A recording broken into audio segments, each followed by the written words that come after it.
Okay, we're gonna try this again. And hopefully it doesn't freeze again, because that's really annoying. Maybe should I just skip these people?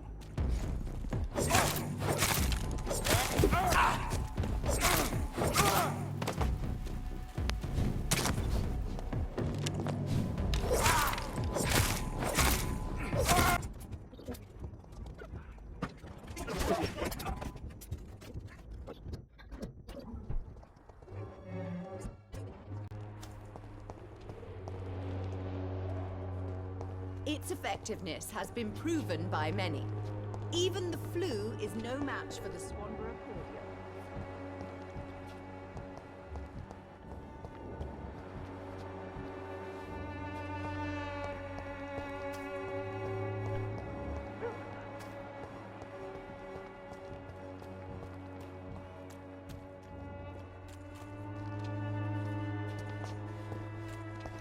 Okay.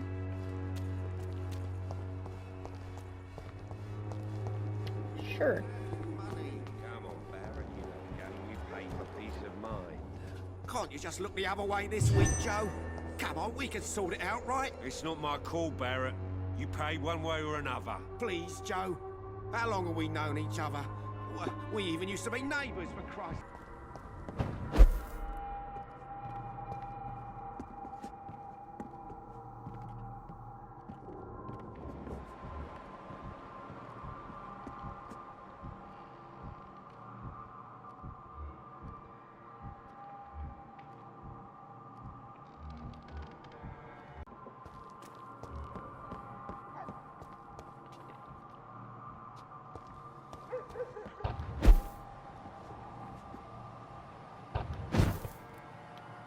This could be the box Lewis thought he lost. There's a letter inside.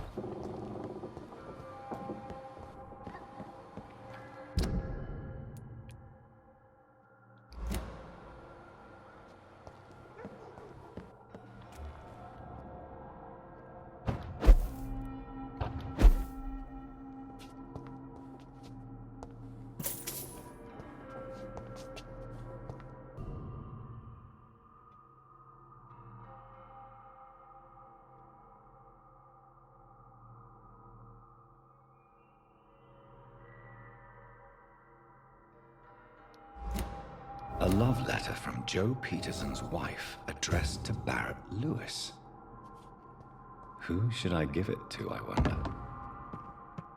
Again, you pay for peace of mind.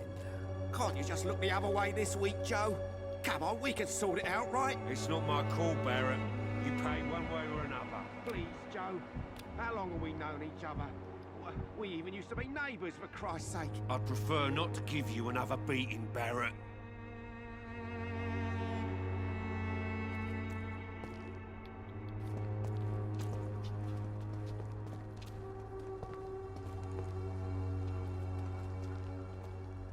I should never have taken up my father's business.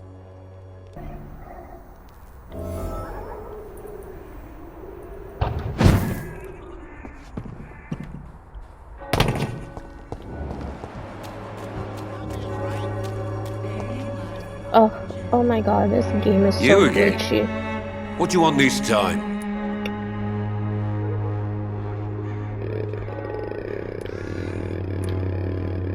I don't know. Have you recent news of Nurse Crane and her dispensary? She's doing good work. I saw her yesterday and told her she could call on me if she ever felt threatened. Do you know what I mean? No, I don't. Okay, Goodbye, Mr. Peterson.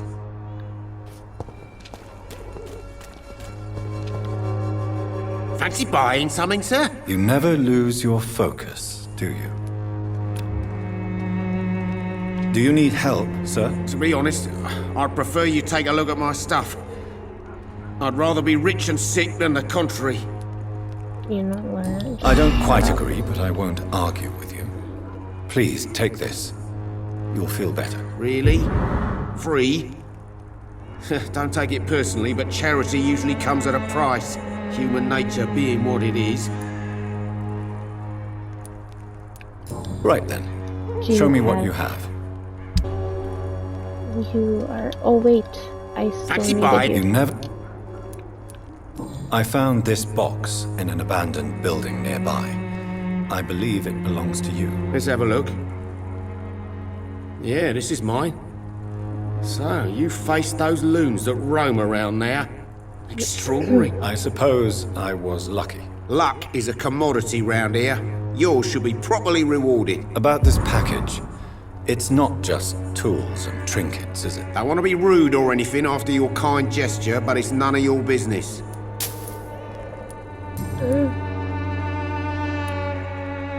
Joe Peterson. He's the villain here, isn't he? But you seem to know each other. I'd known Joe for years. I saw him box once or twice. He was a friend then. But these days, he's just another thug. What can you tell me about Mr. Peterson? Besides his behavior toward you, obviously. Colossus Joe was a Hey, decent boxer, excellent. good one even. But after his wife passed away, he found every excuse to stop training. Just wanted to pick fights with everyone. It's never easy to find a new path in life, especially after the loss of a loved one. Oh, But crime is certainly not the best option. We've all had some rough times, ain't we? But most of us don't use our fists to see us through. okay, fair. Jeez, you don't have to fight me. I didn't do anything. And no one has ever stood up to this thug. Nobody would be fool enough to stand against a wet boot boy. Barrett, you had an affair with Joe's wife, didn't you? Yeah, I did. She's the only woman I loved. My first regret is that she stayed with Joe after Harry was born. The second is I never shed a tear when she died. Do you mean you're Harry's father? No one will ever know for sure. And it's better that way. And I don't believe I'd have been all that bad as a dad. Did you ever try talking to Joe? Never. But I suspected he knew everything, even without knowing it. And he decided to make me pay in his own way. Do you have any news of Nurse Crane and her dispensary? I guess what she does for people makes it all right in the end. Goodbye for now, Mr. Lewis. I know it's hard to believe, but this district has always been wretched. And let your guard down, sir.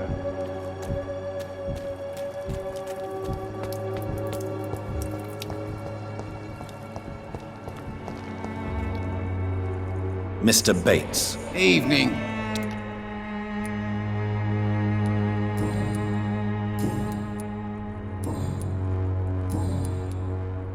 Have you heard anything about Nurse Crane and her dispensary? Not really. A man such as yourself, knee-deep in the muck of Whitechapel, must know more.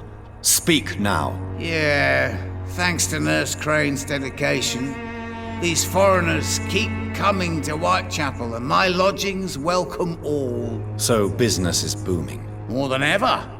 Hope Nurse Crane's dispensary does nothing but flourish. More money in my pocket in the end. Why am I not convinced? Maybe it's because you lack faith. Being a skeptic must be useful for a man of science. How do you feel? I'm fine. I mean, it's not easy every day, but I'm fine. I'm just tired of being sick all the time. If only I could be tough like... well, you know. Speaking of which, what can you tell me about your father? My father is an idiot who makes idiot things. That's all I have to say. Forgive my bluntness, young man, but you don't seem happy living in Whitechapel. Why should I? I never wanted to come here in the first place. It was my father's decision. And look around you. Does this look like a nice place to live?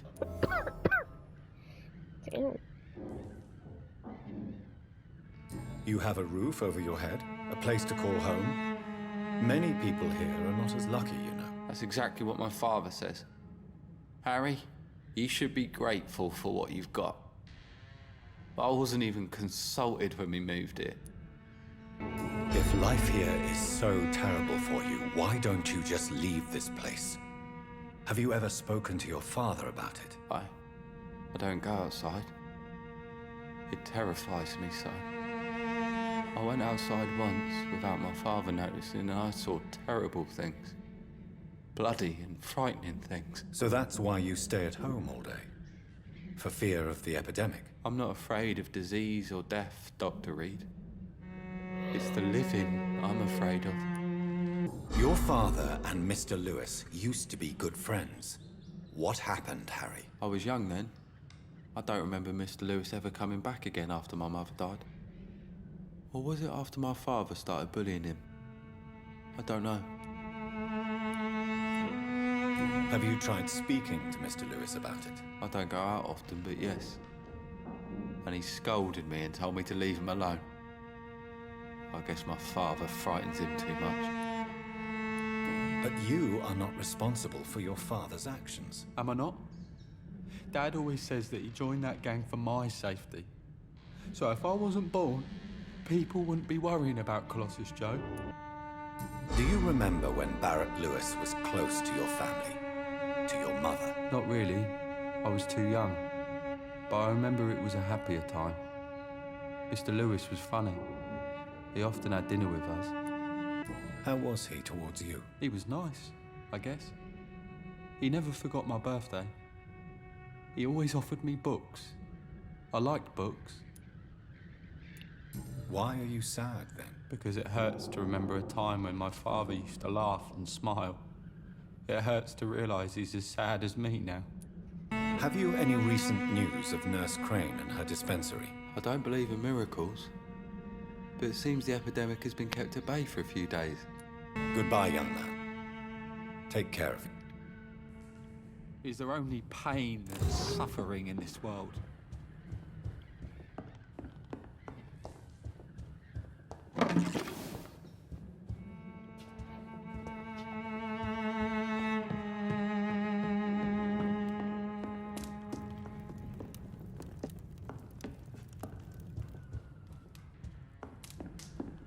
It's locked, all right.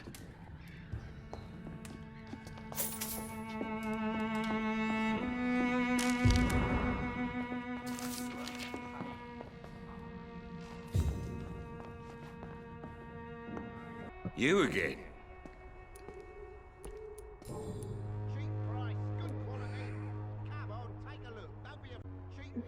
Harry doesn't seem happy living in Whitechapel.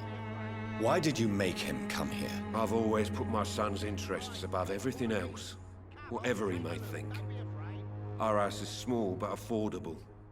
The walls are thin, but the door is solid. You really love your son, don't you, Mr. Peterson? He's my pride and joy.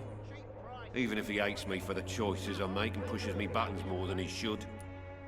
Since the criminal nature of your job means you could be arrested, are you not afraid of what would happen to your boy if you were? No one will ever take my son away from me.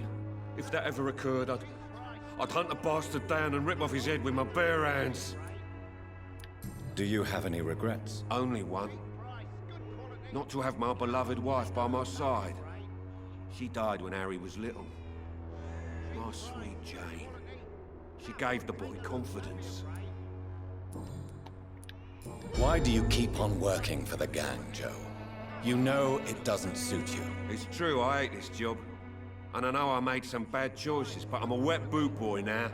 People won't forget it. You could leave tomorrow. Start another life in another town. That's easy for you to say, Doctor. We are poor. My son's weak, and there's no way he'll endure another disappointment.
Hello again, Xiaoshun. Hello again, Dr. Reed.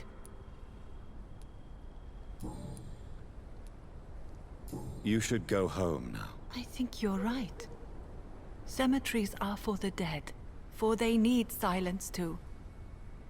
Thank you for your honesty and your wisdom, Dr. Reed. Thank you for your company, Xiaoshun. Take care on the way home. Maybe I'll see you again in Whitechapel. Goodbye for now.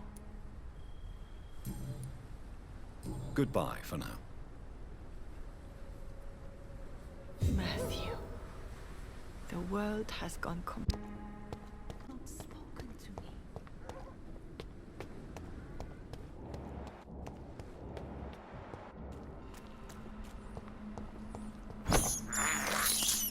I have this thirst for blood. You left me to rot in this grave!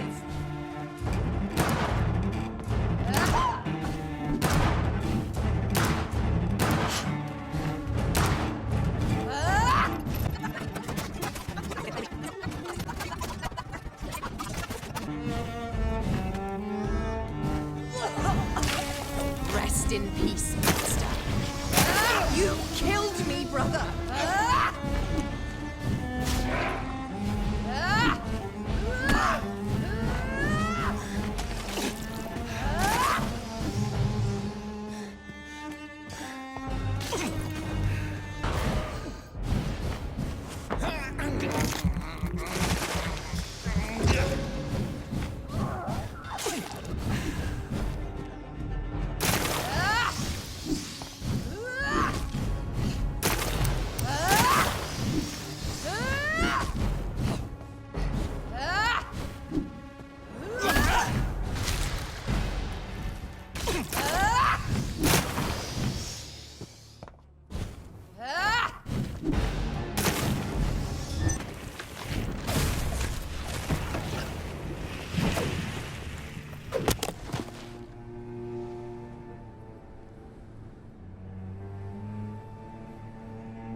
Well, brother, it's time to bring this conversation to an end.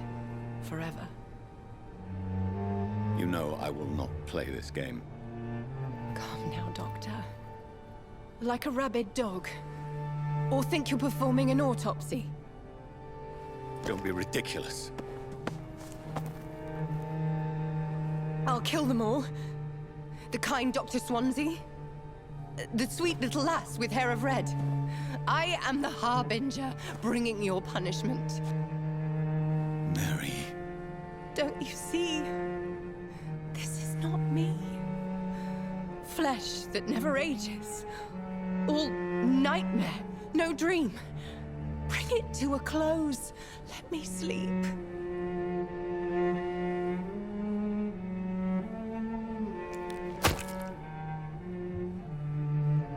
I will find a cure, Mary.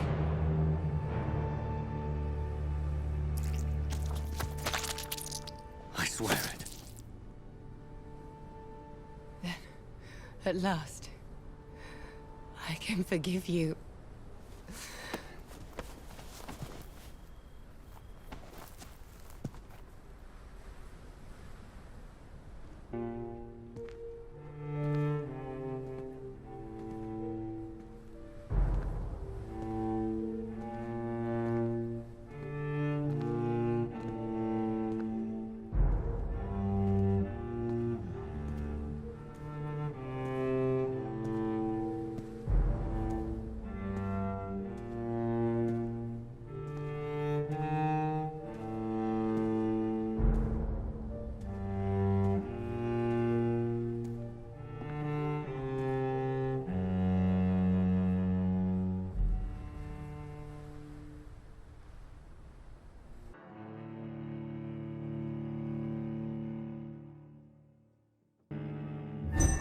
Blood. As I shed one last red tear for my fallen sister, I realize the entire world now revolves around this singular word. The epidemic that has stricken London is not the Spanish flu. It is transmitted through the blood, via violent biting. turning survivors into frenzied immortals. I am Dr. Jonathan Reed. I am a vampire, born anew into an age of death and pestilence. While plotting factions close in around me, I am sworn to find the source of this epidemic. I am convinced greater perils are still to come. I know the answers I seek are hiding in our blood.